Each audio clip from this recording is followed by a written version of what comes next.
last video, we have studied about types of sets and equal sets. Now, we are going to start our exercise 1.2 today. आपण मागच्या व्हिडिओमध्ये संचांचे प्रकार याविषयी अभ्यास केला होता आणि समान संचाविषयी अभ्यास केला होता. आज आपण आपल्या लेक्चरमध्ये एक्सरसाइज 1.2 स्टार्ट करणार आहोत. So let's start exercise 1.2. Now students, in first question, what we have given? Write whether the following sets are equal or not, and if they are equal, then give reason. आपल्याला काही संच दिले आहेत आणि त्या संचांपैकी कोणते संच समान आहेत आणि जर ते संच समान असतील तर ते का समान आहेत याविषयी लिहायचे आहे. तर आपल्याला सर्वप्रथम कोणकोणते संच दिलेत ते बघूया. संच ए हा आहे x चा, जिकडे की 3x वजा 1 बरोबर 2. संच बी आहे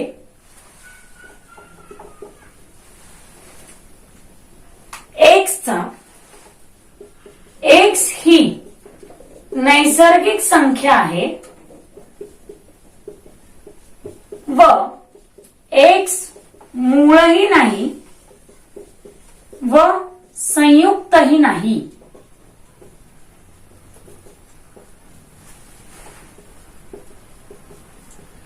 B is set of x such that x is natural number and x is neither prime nor composite. Clear with that? And set C. C is consist of x such that x belongs to natural number and x is less than 2. Now students, we have 3 sets like this. Clear? Now, first of all, for finding whether the sets are equal or not, we must write these sets in listing method. आपल्याला समजा या संचांपैकी कोणते संच समान आहेत ते काढण्यासाठी सर्वप्रथम दिलेले सर्व संच यादी पद्धतीने लिहावे लागतील. आता यादी पद्धतीने लिहिल्यामुळे काय होणार आहे तर आपल्याला प्रत्येक संचातील घटक माहित होणार आहे. सो आपण लिहून घेऊया. पहिले a is equals to 3x वजा 1 बरोबर 2. या ठिकाणी एक समीकरण दिलंय. 3x बरोबर 2 अधिक 1, 3x बरोबर 3 म्हणजेच x बरोबर 1. या ठिकाणी x या चलाची किंमत मिळाली आहे 1. सो a या सेट मध्ये एलिमेंट आलाय 1. Give it as number first. Now second, a number which is neither prime nor composite. जी संख्या समही नाही आणि मूळही नाही आणि संयुक्तही नाही अशी संख्या आहे 1.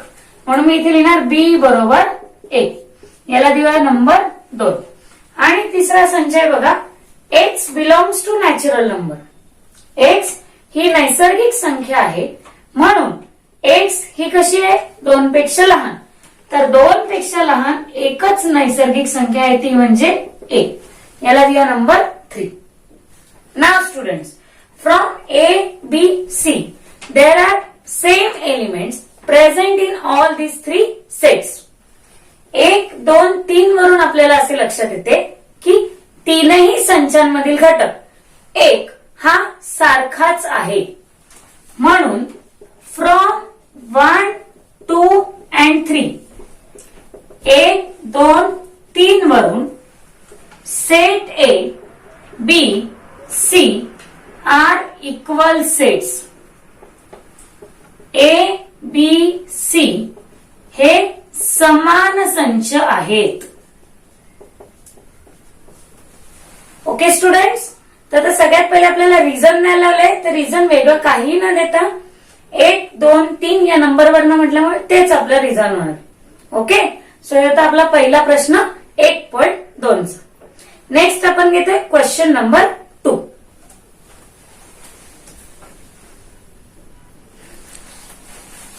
Now, in question number 2, we have given, write whether the sets A and B are equal.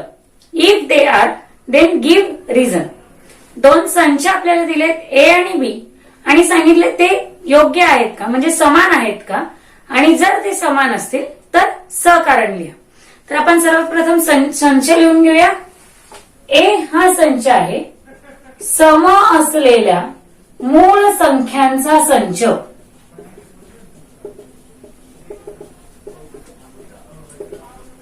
Set of even prime numbers. Next set दिलाय बघा. B is set of X such that 7x minus 1 is equals to 13. Clear? Now similar to first question. पहिल्या example सारखंच आपल्याला या दोन्ही संचांना यादी पद्धतीने म्हणजेच लिस्टिंग मेथड मध्ये लिहायचे. सो मी काय करणार आहे इकडे, सर्वप्रथम ए हा सेट लिहून घेते. इवन प्राइम नंबर 2 ही एकच आहे. 2 ही एकच संख्या अशी आहे जी सम पण आहे आणि मूळ पण आहे. तर आपण देऊया याला नंबर 1. दुसरा संच बी. आता बी मध्ये सर्वप्रथम आपल्याला एक इक्वेशन दिलेले, एक समीकरण आहे. तर आपण समीकरण सोडवूया. 7x वजा 1 बरोबर 13, वजा 1 तिकडे जाताना होणार आहे अधिक 1. 7x बरोबर 14, x बरोबर 14 भागिले 7, x बरोबर 7 दुने 14. क्लिअर? याचा अर्थ काय मिळाला आपल्याला, बी या सेट मध्ये 2 हा एकच एलिमेंट आहे. याला दिला number 2. Now from first and second we can observe that both the sets are equal.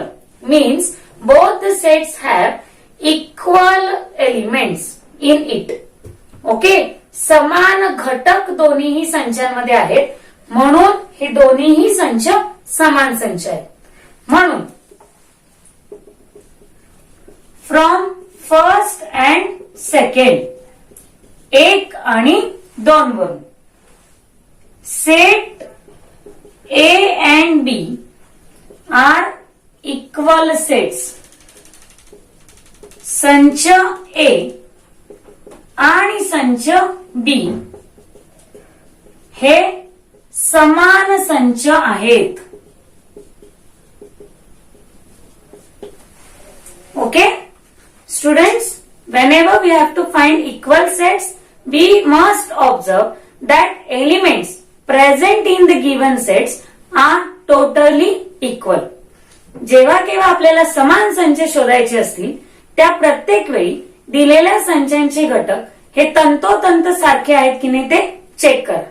जर ते सारखे असतील तर ते समान संच म्हणता येतील, अन्यथा त्यांना समान संच म्हणता येणार नाही.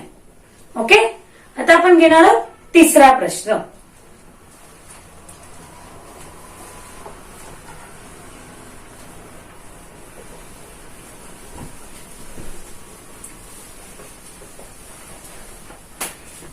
In question 3, what we have given, write which of the following sets are empty sets. खालील दिलेल्या संचांपैकी कोणते संच रिक्त संच आहे. Now first of all students, empty set means what? The sets which do not contain any element in it. रिक्त संच म्हणजे काय, तर असा संच की ज्यामध्ये कोणताही घटक नसेल. चला तर मग आपण सुरुवात करूया आपल्या क्वेश्चनला. जेणेकरून ज्या संचांमध्ये एकही घटक येणार नाही त्याला आपण बोलू रिक्त संच, आणि उरलेले संच रिक्त संच नाही असं म्हणून लिहूया. Okay, so first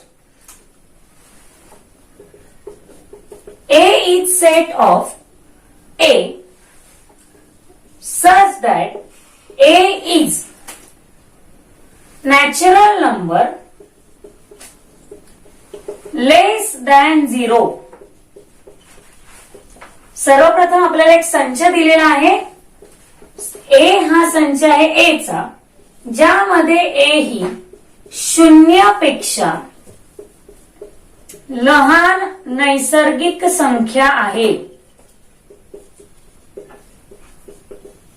okay students, now we have know that natural numbers are starts from 1. नैसर्गिक संख्या हा 1 पासून सुरू होतं. मग 0 पेक्षा लहान संख्या नैसर्गिक कशी असेल? नाही, तर या संचामध्ये एकही घटक येणार नाही. there is no any natural number less than 0. So write here A is an empty set. A is an empty set. संच A हा रिक्त संच आहे. Okay. Now next, what we have? X square is equals to 0. B is set of x such that x square is equals to 0. B हा एक असा संच आहे की ज्यामध्ये x हा घटक आहे आणि x चा वर्ग आहे 0. क्लियर? आता मला एक सांगा की अशी कोणती संख्या आहे की जिचा वर्ग 0 असेल? Good.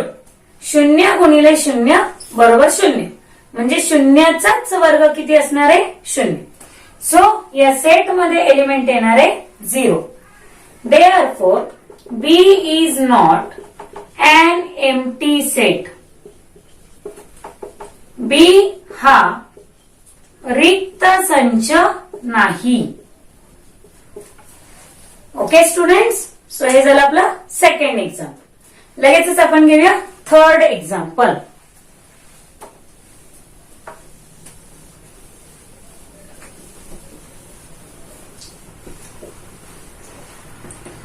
Now, third one is given set C. C is a set of x such that 5x minus 2 is equals to 0 where x belongs to natural numbers. बघा विद्यार्थ्यांना काय दिले आपल्याला संचात? x हा असा घटक आहे की 5x वजा 2 बरोबर 0 आणि x आहे नैसर्गिक संख्या. याचा अर्थ या समीकरणाला सोडवल्यानंतर जे काही आन्सर असेल ते आपल्याला नैसर्गिक संख्या मिळायला हवं, अन्यथा तो रिक्त संच असेल. सो आपण सॉल्व्ह करूया. 5x minus 2 is equals to 0. -2 ला शिफ्ट केल्यावर काय मिळणार आहे? +2. Now x is equals to 2/5. Now all of you know that 2/5 is not a natural number. 2/5 ही नैसर्गिक संख्या नाही. ओके, सो इथे मी लिहिणार आहे 2/5 does not belongs to natural number. 2/5 ही नैसर्गिक संख्या नाही. म्हणून C हा रिक्त संच आहे. Therefore, C is an empty set.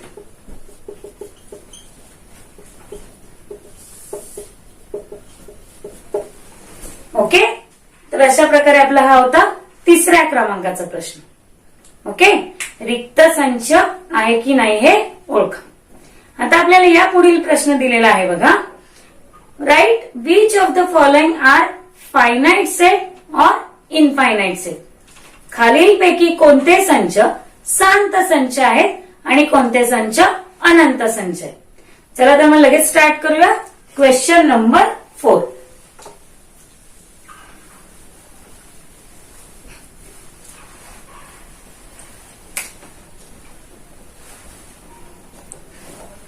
Now, in question number 4, first is given A is set of x such that x less than 10, x is a natural number.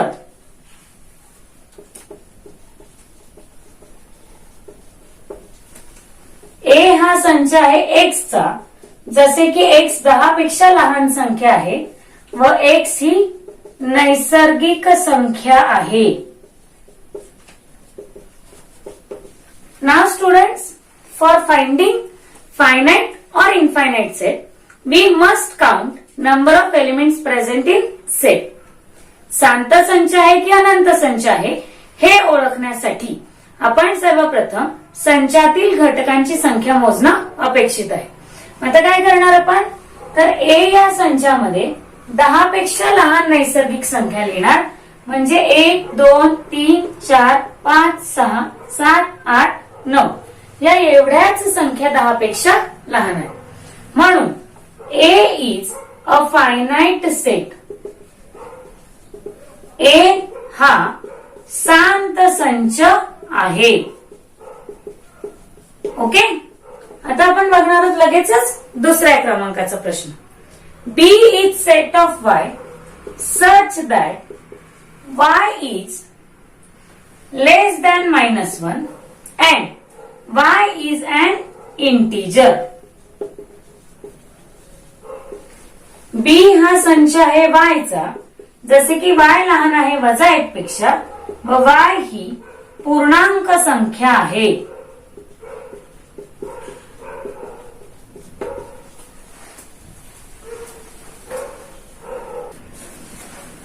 Now students, -1 पेक्षा लहान अशा पूर्णांक संख्या कोणत्या आहेत? -2, -3, -4, -5. सो मी इकडे लिहिणार आहे -2, -3, -4, -5 अँड सो ऑन. आता इकडे या संचातील घटकांना मर्यादा नाही, म्हणजे कुठे थांबतील आपल्याला सांगता येत नाही. Therefore set B is an infinite set. संच बी हा अनंत संच आहे. ओके, लगेचच आपण बघूया तिसरा एक्झाम्पल. तिसरं एक्झाम्पल आपल्याला दिलेलं आहे बघा.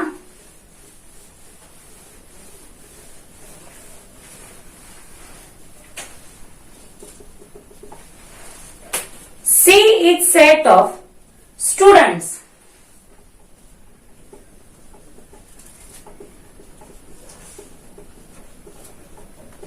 in 9th standard of your school.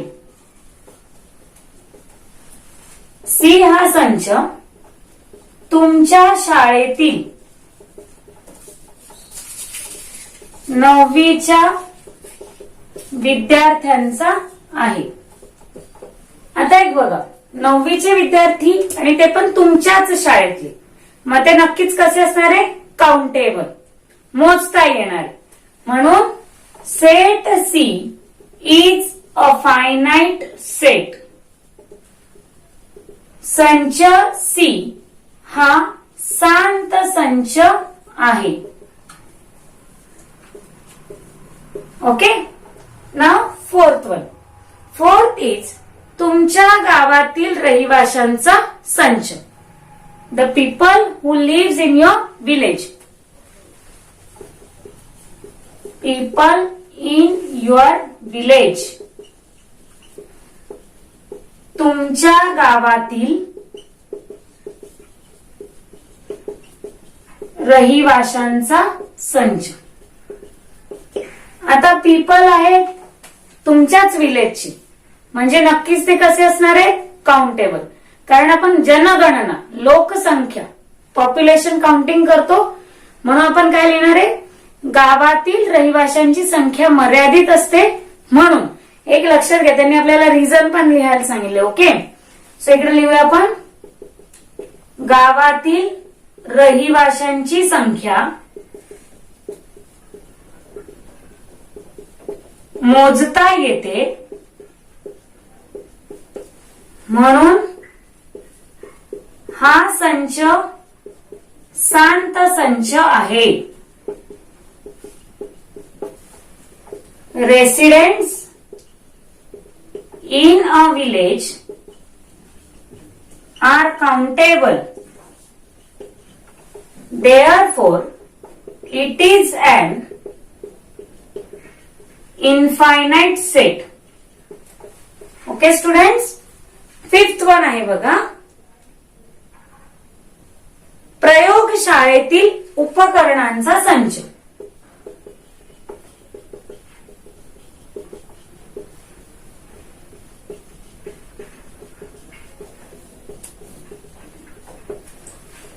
Set of apparatus in laboratory. Okay, आता लॅबोरेटरी म्हणजे काय? तर प्रयोगशाळा विज्ञानाची, आणि विज्ञानाच्या प्रयोगशाळेत काउंटेबल असेच घटक असतात. म्हणजे उदाहरणार्थ जे काय घटक असतील ते आपल्याला मोजता येतील. इनफायनाईट नसतील. म्हणून apparatus in laboratory are countable. Therefore, it is an infinite set. प्रयोगशाळेतील उपकरणे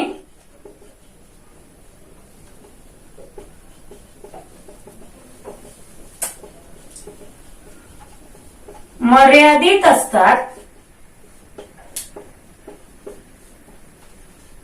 म्हणून हा शांत संच आहे. ओके स्टुडंट्स, ते होता आपला 5वा संच.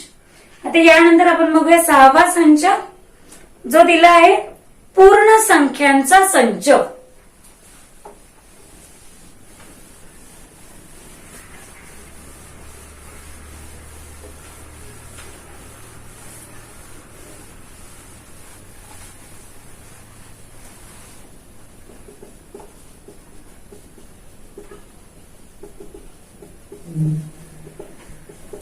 Set of whole numbers.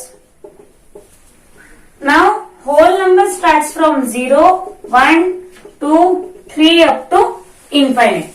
त्यांना काय मोजता येणार नाही. So number of whole numbers is infinite.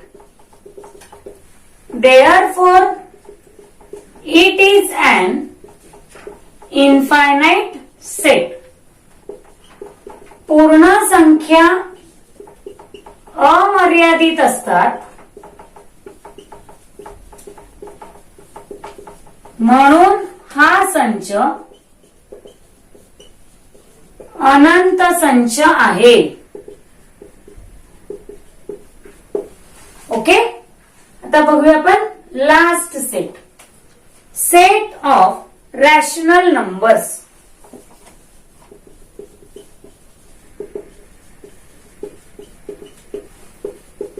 परिमेय संख्यांचा संच. ओके, आता रॅशनल नंबर आपण दाखवतो क्यू या कॅपिटल लेटरने. आता रॅशनल नंबर म्हटलं की 0 पासून इन्फिनिटी पर्यंत पॉझिटिव्ह, 0 पासून इन्फिनिटी पर्यंत नेगेटिव्ह, प्लस सगळे फ्रॅक्शन्स, इंटिजर्स सगळे त्यामध्ये असणार. क्लिअर? मग आपण क्यू हा संच कसा लिहितो? P upon Q such that P, Q are integers, only Q is not equals to 0. म्हणजे इतक्या संख्या त्यामध्ये असणार आहेत की ते आपल्याला मोजता येणार नाही. Here rational numbers are infinite or uncountable. Therefore it is an infinite set. परिमेय संख्यांची संख्या किंवा परिमेय संख्या अमर्यादित असतात, म्हणून हा संच अनंत संच आहे. ओके, तर अशा प्रकारे आपण सेटच्या नंबर ऑफ एलिमेंट्स वरनं म्हणजेच घटकांच्या संख्येवरनं त्याचा प्रकार ओळखू शकतो. Okay, so this is exercise 1.2. In next lecture we will study about Venn diagrams, subsets and universal set, complement of set. आपण या पुढच्या लेक्चरमध्ये वेन आकृती, उपसंच, विश्वसंच, पूरक संच अशा नवीन घटकांसोबत भेटणार आहोत. सो होप ही एक्सरसाइज तुम्हाला सगळ्यांना समजली असेल. जर यामध्ये काही अडचणी असतील तर लगेचच विचारून घ्या. पुन्हा भेटूया आपण पुढच्या लेक्चरमध्ये. तोपर्यंत wish you all the best. Thank you.